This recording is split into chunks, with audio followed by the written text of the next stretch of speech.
Hi hello ನಮಸ್ಕಾರ ಸ್ನೇಹಿತರೆ. ಈ ಕಡೆ ಭಾರ್ಗವಿ ಕೈಗೆ ರೆಡ್ ಹ್ಯಾಂಡ್ ಆಗಿ ಸಿಕ್ಕಿಬಿದ್ದಿದ್ದಾರೆ ಟ್ರಿಪಿ ಹಾಗೆ ಬೃಂದ. ಹಾಗಾದರೆ ಏನಾಯಿತು ಅನ್ನೋದನ್ನ ತಿಳ್ಕೊಬೇಕು ಅಂದರೆ ಈ ಒಂದು ವಿಡಿಯೋವನ್ನು ಪೂರ್ತಿಯಾಗಿ ನೋಡಿ.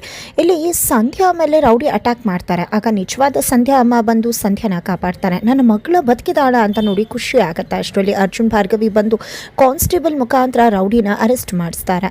ತದನಂತರ ರೌಡಿ ಹೋಗ್ತಿದ್ದಾಗೆ ತನ್ನ ಮಗಳನ್ನು ನೋಡಿ ಅಪ್ಕೋತಾರೆ ಅಮ್ಮ.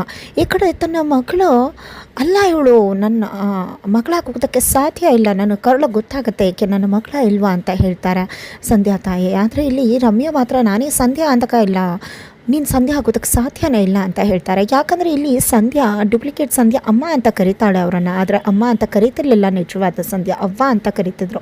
ಹಾಗಾಗಿ ನೀನು ನನ್ನ ಮಗಳಲ್ಲ ಅಂತಿದ್ದಾಗೆ ಮುತ್ತತ್ತಿ ಅಲ್ಲಿಗೆ ಬರ್ತಾರೆ ರಮ್ಯಾ ಅಂತ. ಇದ್ರ ಮುಖಾಂತರ ಅರ್ಜುನ ಮುತ್ತತ್ತಿಯನ್ನು ಹಿಡಿದು ಹೊಡಿತಿದ್ದಾಗೇ ಸತ್ಯ ಬಾಯ್ಬಿಡ್ತಾರೆ. ನಮಗೆ ದುಡ್ಡು ಕೊಡ್ತೀನಿ ಅಂತ ಕರ್ಕೊಂಡು ಬಂದರು ಅಂತ. ದುಡ್ಡುಗೋಸ್ಕರ ಈ ರೀತಿ ಮಾಡಿಬಿಟ್ರ ಅಂತ ನಿಜವಾದ ಸಂಧ್ಯಾ ಅಮ್ಮ ನೊಂದ್ಕೋತಾರೆ. ತಗೋ ದುಡ್ಡನ್ನ, ನನ್ನ ಮಗಳಿಗೆ ನ್ಯಾಯ ಸಿಗಬೇಕು, ಆಕೆ ಬೀದಿ ಹೆಣ ಆಗಿದ್ಲು ಅಂದಾಗ ಈ ಕಡೆ ಭಾರ್ಗವಿ ನೋಡಿದೆ ಒಂದು ತಾಯಿ ಎಷ್ಟು ಸಂಕಟ ಪಡ್ತಾರೆ ಅಂತ. ತನ್ನ ಮಗಳಿಗೆ ನ್ಯಾಯ ಸಿಗಬೇಕು ಅಂತ ಅಂದ್ಕೊಂಡ್ರೆ ನೀನು ಈ ರೀತಿ ನಾಟಕ ಮಾಡ್ಕೊಂಡು ಬಂದಿದ್ಯಲ್ಲ ಅಂತ ಭಾರ್ಗವಿ ಹೇಳ್ತಾರೆ. ನೋಡಿ, ಯೋಚನೆ ಮಾಡು, ನಿನ್ನ ರೀತಿಯೇ ಆ ಹುಡುಗಿ ಮೇಲೂ ದಾಳಿ ಆಗಿತ್ತು.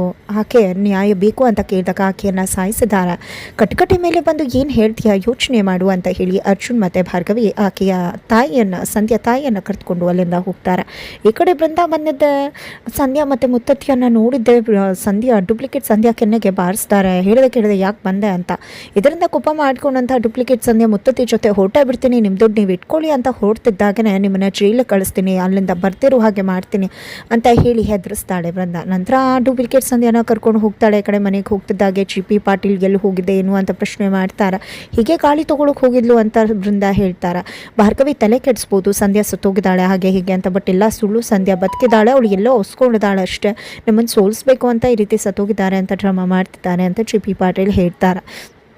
ಫೈನಲಿ ಇಲ್ಲಿ GP ಪಾಟೀಲ್ ಎಲ್ಲರೂ ಕೂಡ ಊಟ ಕುತ್ಕೊಂಡಿರ್ಬೇಕಿದ್ರೆ ಭಾರ್ಗವಿ ಅಲ್ಲಿಗೆ ಬಂದಿದ್ದೆ. ನಾಳೆ ಇಲ್ಲಿ ಒಂದು ಚೇರ್ ಖಾಲಿ ಆಗುತ್ತೆ. ಸಿತಾರಾ ಶಕ್ತಿ ಪ್ರಸಾದ್ ಅವರ ಜೈಲಿಗೆ ಹೋಗಿ ಅದ ಊಟಕ್ಕೆ ಹೊಕ್ಕೊಳ್ಳೋಕ್ಕೆ ರೆಡಿಯಾಗಿ ಅಂತ ಹೇಳಿ ಚಮಕ್ ಕೊಡ್ತಿದ್ದಾಳೆ. ಹಾಗಿದ್ರೆ ಮುಂದೆನೇ ಆಗುತ್ತೆ ತಿಳ್ಕೊಬೇಕು ಅಂದರೆ ಮುಂದಿನ ವೀಡಿಯೋಗೆ ವೇಟ್ ಮಾಡೋದನ್ನು ಮರಿಬೇಡಿ.